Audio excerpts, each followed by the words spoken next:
Hello everyone, my name is Karthikeyan and I am from EC4 third year. Sir ఇచ్చిన assignment Zomato restaurant listing and searching ప్రకారం నేను చేసిన website ఇది నా home page.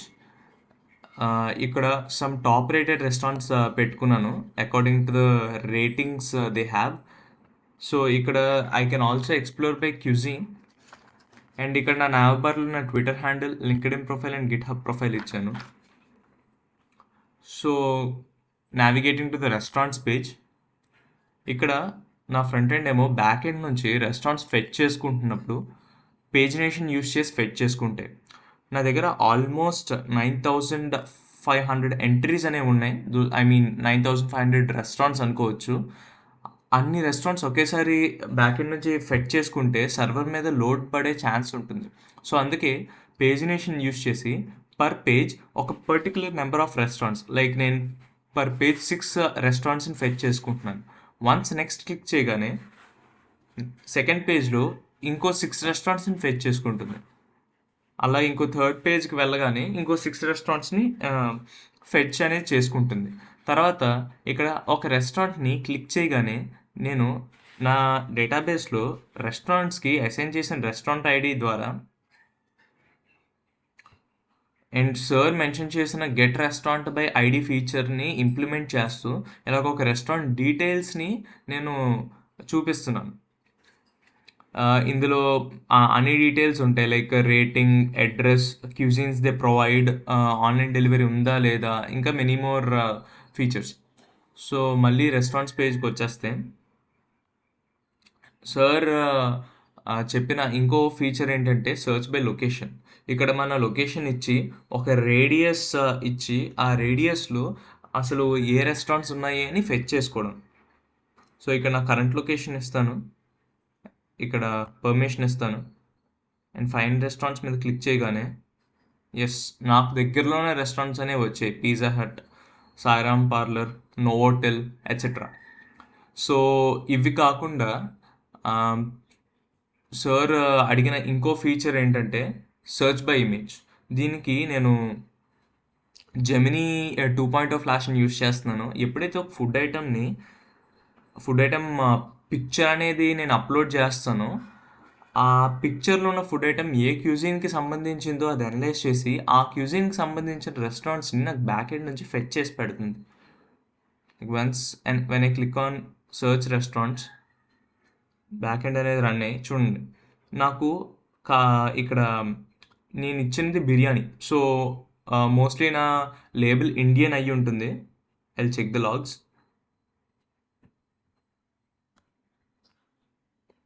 And Indian అనే cuisine ఏ రెస్టారెంట్స్లో అయితే ఉన్నదో అవి నాకు ఫెచ్ అయ్యి బ్యాక్ ఎండ్ నుంచి. అండ్ సార్ ఇచ్చిన 2 ఆప్షనల్ ఫీచర్స్ ఉన్నాయి. వన్ ఇస్ ఫిల్టర్స్ ద్వారా కూడా మనం రెస్టారెంట్స్ని ఫెచ్ చేసుకోవడం. నేను నా క్యూజిన్ ఇటాలియన్గా సెలెక్ట్ చేసుకుంటాను, కంట్రీని ఇండియాగా సెలెక్ట్ చేసుకుంటాను. యావరేజ్ కాస్ట్ ఫర్ 2ని నేను ఒక మినిమం 700 పెట్టుకుంటాను అండ్ మ్యాక్సిమం ఒక 1500 పెట్టుకుంటాను. సో ఫిల్టర్స్ అప్లై చేయగానే బ్యాక్ ఎండ్ నుంచి ఆ విధంగా రెస్టారెంట్స్ ఫెచ్ అనేవి అవుతాయి. ఇప్పుడు ఎగ్జాంపుల్ ఇక్కడ చూసుకుంటే ఈ రెస్టారెంట్లో ఇటాలియన్ అనే క్యూజిన్ ఉంది అండ్ దీని currency, I mean average cost for 2 people is 1000. ఇది అబౌవ్ 700 అండ్ బిలో 1500. సో ఇంకో సార్ ఇచ్చిన ఇంకో ఆప్షనల్ ఫీచర్ ఏంటంటే search restaurants by name. Example నాకు దగ్గరలో ఉంది Kamath restaurant. So Kamath restaurant కోసం సర్చ్ చేస్తాను అండ్ ఇక్కడ నాకు కామత్ ఫెచ్ అయింది. తర్వాత సార్ ఒక 12 థియరిటికల్ కాన్సెప్ట్స్ అనేవి ఎక్స్ప్లెయిన్ చేయమన్నారు. అందులో ఫస్ట్ కాన్సెప్ట్ అనేది పేజినేషన్. సో పేజినేషన్కి వచ్చేసరికి నేను నా బ్యాక్ ఎండ్లో రెస్టారెంట్ కంట్రోలర్ .js అనే ఫైల్లో ఇక్కడ బ్యాక్ ఎండ్ నుంచి రెస్టారెంట్స్ని పేజినేషన్ ద్వారా ఫెచ్ చేసుకునే కోడ్ రాశాను. ఇక్కడ నేను పర్ పేజ్ 6 రెస్టారెంట్స్ని ఫెచ్ చేసుకుంటున్నాను కాబట్టి ఇక్కడ లిమిట్ 6 పెట్టుకున్నాను. ఈ పేజ్ అండ్ లిమిట్ ద్వారా నేను నా మాంగోడిబి నుంచి ఒక పర్ పేజ్ ఎన్ని రెస్టారెంట్స్ కావాలో అన్ని ఫెచ్ చేసుకోగలను. అండ్ నెక్స్ట్ వచ్చేసరికి మాంగోడీబీ. సో దీన్ని నేను db.jsతో మేనేజ్ చేస్తుంటాను. ఎందుకంటే నా మాంగోడీబీ అనేది ఫస్ట్ ఆఫ్ ఆల్ ఒక NoSQL డేటాబేస్. దానికి స్కీమా అనేదాన్ని రాసుకోవాలి. దానికి మెయిన్గా యూజ్ చేసేది మాంగూస్. కనెక్ట్ చేయడానికి మాంగోస్ యూజ్ చేస్తాను. దాని స్కీమా రాయడానికి కూడా మాంగోస్ యూజ్ చేస్తాను. ఇక్కడ నా రెస్టారెంట్ స్కీమాని అయితే చూడొచ్చు. ఈ స్కీమా ప్రకారమే నేను నా డేటాబేస్ని కూడా ఒక రెస్టారెంట్ స్కీమా కూడా సేమ్ అలాగే ఉంటుంది. అండ్ నెక్స్ట్ కాన్సెప్ట్ వచ్చేసరికి event and event handlers. Example ఇందాక మనం సర్చ్ బార్ అనేది చూసాం కదా. సర్చ్ బార్లో ఇప్పుడు ఎగ్జాంపుల్ నేను కామత్ అని టైప్ చేస్తాను.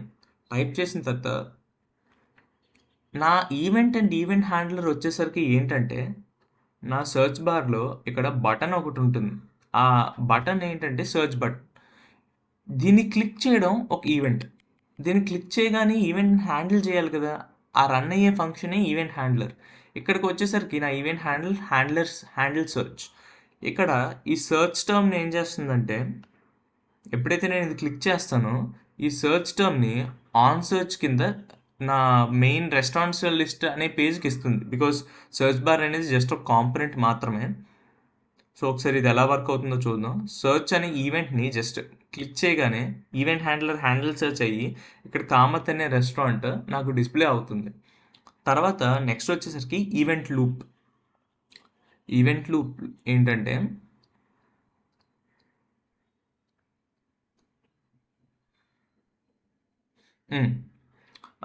ఎగ్జాంపుల్ ఇక్కడ చూసుకున్నట్టయితే ఈవెంట్ లూప్ని నోట్ చేసి ఒక అసింక్రనస్ కాల్స్ని రన్ చేయడానికి వాడుతుంది.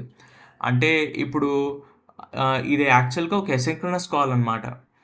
ఇక్కడ నేను అవైట్ చేసి పెట్టుకున్నాను. అంటే ఆ లూప్ రన్ అయ్యి అది నా కాల్ స్టాక్లోకి వచ్చేంత వరకు నేను అవైట్ చేసి అప్పుడు దాన్ని నెక్స్ట్ స్టెప్ ప్రొసీడ్ అవుతుంది. ఎగ్జాంపుల్ ఒకవేళ ఇక్కడ అవైట్ లేదు, it's just and asynchronous call. ఈ అప్లోడెడ్ ఇమేజ్ URL అనేది నా కన్సోల్లోకి లాగ్ అయిన తర్వాత ఇక్కడికి వస్తుంది. ఇక్కడికి వచ్చి ఈ లూప్ అనేది బ్యాక్గ్రౌండ్లో రన్ అవుతూ ఉంటుంది. ఆ రన్ అవుతున్నప్పుడు దీనికోసం వెయిట్ చేయకుండా నెక్స్ట్ స్టెప్కి వెళ్ళిపోతూ ఉంటుంది. బట్ అలా కాకుండా దీనికోసం వెయిట్ చేసేటట్టు నేను అవైట్ అనేది పెట్టుకున్నాను.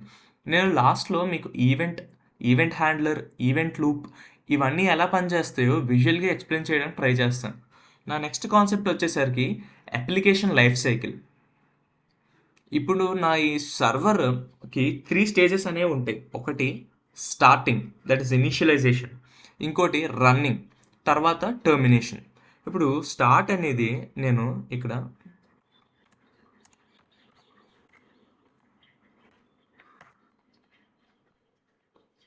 నా సర్వర్ని ఇక్కడ స్టార్ట్ చేసుకుంటాను. వన్స్ స్టార్ట్ చేసిన తర్వాత ఇక్కడ నాకు server is running on 5000 port. ఇక్కడ రన్ అవుతున్నప్పుడు మిడిల్ వేర్స్ని యూజ్ చేసుకొని, ఎగ్జాంపుల్ ఈ server.js ఏం యూజ్ చేస్తుందంటే రెస్టారెంట్స్ అని ఒక మిడిల్ వేర్ యూజ్ చేస్తూ అది రెస్టారెంట్ రూట్స్కి రీడైరెక్ట్ అవుతుంది. రెస్టారెంట్ రూట్స్ ఏమో నా రెస్టారెంట్ కంట్రోలర్స్ని యూజ్ చేస్తుంది. సో ఇది రన్నింగ్ స్టేట్లో జరిగే ప్రాసెస్. తర్వాత టర్మినేషన్ ఫేజ్లో మనం కిందన process.exit అనేదైనా పెట్టుకోవచ్చు. ఎగ్జాంపుల్ నేను లోడ్ data.js అని ఒక ఫైల్లో ఇక్కడ process.exit1 ఇలాంటివి చేయడం వల్ల లాస్ట్లో మన సర్వర్ అనేది అప్లికేషన్ అనేది ఎగ్జిట్ అనేది అయిపోతుంది. అలా కాకుండా Ctrl+C ఇంటరప్ట్ ఇచ్చినా సరే మన సర్వర్ అనేది టర్మినేట్ అయిపోతుంది. నెక్స్ట్ హుక్స్కి వచ్చేసరికి ఇక్కడ మన రెస్టారెంట్స్ లిస్ట్లో ఎప్పుడు పేజ్ మార్చినా సరే మళ్ళీ కొత్తగా ఇంకో నెంబర్ ఆఫ్ రెస్టారెంట్స్ నేను 6 ఇచ్చుకున్నాను కాబట్టి పేజ్ మార్చే ప్రతిసారి ఇంకో 6 రెస్టారెంట్స్ని లోడ్ చేసుకుంటుంది. ఇది నేను లోడ్ కోసం రాసిన కోడ్ అనమాట. కానీ ఇక్కడ నా హుక్స్ వచ్చేసరికి ఏంటంటే use effect and use state. ఈ యూజ్ స్టేట్తో నా రెస్టారెంట్స్ అనే స్టేట్ని మేనేజ్ చేసుకుంటూ ఉంటాను. ఈ యూజ్ ఎఫెక్ట్ ఏంటంటే ఒక సైడ్ ఎఫెక్ట్ని హ్యాండిల్ చేయడం లాంటిది. ఇక్కడ నా ఎఫెక్ట్ పేజ్. ఎప్పుడైతే ఈ పేజ్ మారుతూ ఉంటుందో ఈ యూజ్ ఎఫెక్ట్ అనేది ఈ లోడ్ రెస్టారెంట్స్ని రన్ చేస్తూ ఉంటుంది. అండ్ నెక్స్ట్ కాన్సెప్ట్ వచ్చేసరికి కాల్ బ్యాక్. కాల్ బ్యాక్స్ ఏంటంటే ఒక ఫంక్షన్ రన్ అయిన తర్వాత ఇంకో ఫంక్షన్ రన్ అవ్వాలని ఇచ్చే కమాండ్ ఆర్ సింటాక్స్ని మనం కాల్ బ్యాక్ అని అంటూ ఉంటాం. ఇక్కడ నా లోడ్ డేటాలో నేను అసలు లోడ్ చేసుకునే ముందు నేను నా మాంగోడిబి కనెక్ట్ చేసుకోవాలనుకుంటున్నాను. నా మాంగోడిబి యూఆర్ఎల్ కాస్త .env ఫైల్లో ఉంచుకున్నాను. ఇప్పుడు ఏంటంటే మాంగూస్ డాట్ కనెక్ట్ ఈ యూఆర్ఎల్ ఫైల్ ఒక ఫంక్షన్.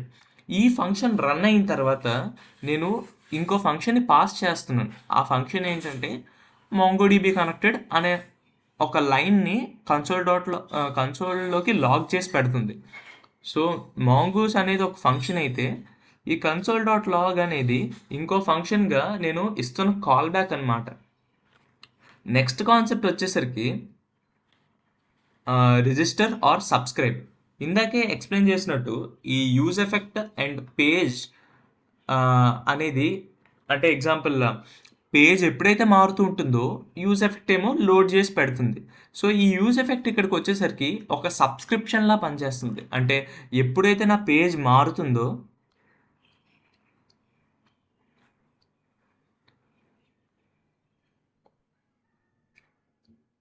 వెంటనే నాకు కొత్త కొత్త రెస్టారెంట్స్ అనేది ఇస్తుంది. అంటే పేజ్ మారే కొద్దీ లైక్ పేజ్కి నేను సబ్స్క్రైబ్ అవుతున్నాను కాబట్టి నాకు ఏం జరుగుతుందో తెలుస్తుంది. మళ్ళీ నా యూజ్ ఎఫెక్ట్ అనేది కొత్త రెస్టారెంట్స్ని లోడ్ చేసి పెడుతుంది. తర్వాత ఇందాక నేను చెప్పినట్టు అన్ని కాన్సెప్ట్స్ని విజువల్గా నేను ఎక్స్ప్లెయిన్ చేయడానికి ట్రై చేస్తాను కదా. సో నేను ఇక్కడ లూప్ అనే వెబ్సైట్ని యూజ్ చేసుకుంటున్నాను. సో ఇక్కడ ఒకసారి కన్సోల్ ఓపెన్ చేస్తాను. ఇక్కడ నేను ఒక ఫంక్షన్ రాసుకున్నాను. ఇక్కడ బటన్ అనేది నా కాంపోనెంట్. ఇక్కడ క్లిక్ అని ఒక ఈవెంట్. అంటే నేను ఎప్పుడైతే ఇది క్లిక్ చేస్తానో ఈవెంట్ అయ్యి ఇక్కడ ఈవెంట్ హ్యాండ్లర్ కాస్త రన్ అవుతుంది. నాకు ఇక్కడ ఈవెంట్ హ్యాండ్లర్ వచ్చేసరికి ఆన్ క్లిక్. అంటే ఇది క్లిక్ చేయగానే ఈవెంట్ హ్యాండ్లర్ ఏమో ఒక సెట్ టైమ్అవుట్ ఫంక్షన్ని కాల్ చేస్తుంది. సెట్ టైమ్అవుట్ ఫంక్షన్ అనేది జావా స్క్రిప్ట్లో ఒక ఎసింక్రోనస్ ఫంక్షన్ అని మనకు తెలిసింది. సో దీనికి ఏం ఇస్తున్నానంటే ఒక కాల్ బ్యాక్ ఫంక్షన్ ఇస్తున్నాను. ఏంటంటే ఒక 5 సెకండ్స్ వరకు ఈవెంట్ లూప్లో రన్ అయిన తర్వాత console.log you click the button అనేది రన్ చేయమని. అంటే నా కన్సోల్లోకి యూ క్లిక్ ద బటన్ అనేది లాగ్ అవుతుంది. ఎప్పుడు 5000 సెకండ్స్ తర్వాత. సో ఈ ఫంక్షన్ ఒక కాల్ బ్యాక్ ఫంక్షన్. మళ్ళీ తర్వాత సెట్ టైమ్అవుట్ అనేది ఒక ఎసింక్రోనస్ కాబట్టి ఈవెంట్ లూప్ అనేది రన్ అవుతుంది. ఈ ఫంక్షన్ ఆన్ క్లిక్ అనేది నా ఈవెంట్ హ్యాండ్లర్ అయితే ఈ క్లిక్ అనేది నా ఈవెంట్. సో మన ఎగ్జిక్యూషన్ అనేది ఎలా ఉంటుంది? ఫస్ట్ ఈ ఫంక్షన్ రీడ్ చేసి దీన్ని వెబ్ ఏపీఐలో పెట్టుకుంటుంది. తర్వాత మన కన్సోల్లోకి హాయ్ అనేది లాగ్ అవుతుంది. హాయ్ అనేది లాగ్ అయిన తర్వాత నెక్స్ట్ ఇక్కడ సెట్ టైమ్అవుట్ దగ్గరికి వెళ్ళినప్పుడు ఇది ఒక ఎసింక్రనస్ కాల్. ఈ అసింక్రనస్ కాల్ ఏం చేస్తుందంటే ఈవెంట్ లూప్ని సెపరేట్గా బ్యాక్గ్రౌండ్లో రన్ చేస్తూ ఉంటుంది. ఎంత 10 సెకండ్స్ వరకు.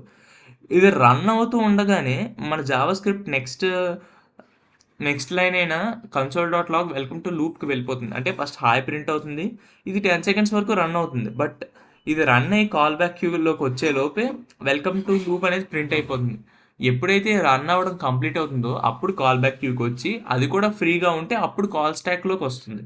సో దీని రన్నింగ్ ప్రొసీజర్ని ఒకసారి చూద్దాం. హాయ్ ప్రింట్ అయింది. తర్వాత 10 సెకండ్స్ వరకు తిరుగుతుంది. కానీ ఆలోపే వెల్కమ్ టు లూప్ అనేది నాకు ఇక్కడ ప్రింట్ అయిపోయింది. తర్వాత ఇంకా ఇది ఈవెంట్ లూప్ అనేది తిరుగుతుంది. వన్స్ తిరిగిన తర్వాత కాల్ బ్యాక్ క్యూకి వచ్చి కాల్ స్టాక్ వచ్చి ఈ కాల్ బ్యాక్ ఫంక్షన్ని ఎగ్జిక్యూట్ చేసి అప్పుడు నాకు క్లిక్ ద బటన్ వచ్చింది. ఓకే, ఇందాక ఇక్కడ ఈవెంట్ అండ్ ఈవెంట్ హ్యాండ్లర్ అన్నాను కదా. ఈవెంట్ అనేది క్లిక్ కదా. సో ఈవెంట్ని క్లిక్ చేయగానే ఇక్కడ ఫంక్షన్ ఆన్ క్లిక్ అనేది యాక్టివేట్ అయ్యి ఇక్కడ సెట్ టైమ్అవుట్ని పిలిచింది. ఇది 5 సెకండ్స్ వరకు ఈవెంట్ లూప్ లాగా రన్ అయింది. రన్ అయిన తర్వాత కాల్ స్టాక్ వెళ్ళి అప్పుడు యూ క్లిక్ ద బటన్ అనేది మనకి ఇక్కడ డిస్ప్లే అయ్యింది. సో నేను ఎక్స్ప్లెయిన్ చేసిన కాన్సెప్ట్స్ అన్నీ అర్థమయ్యాయి అనుకుంటున్నాను. Thank you.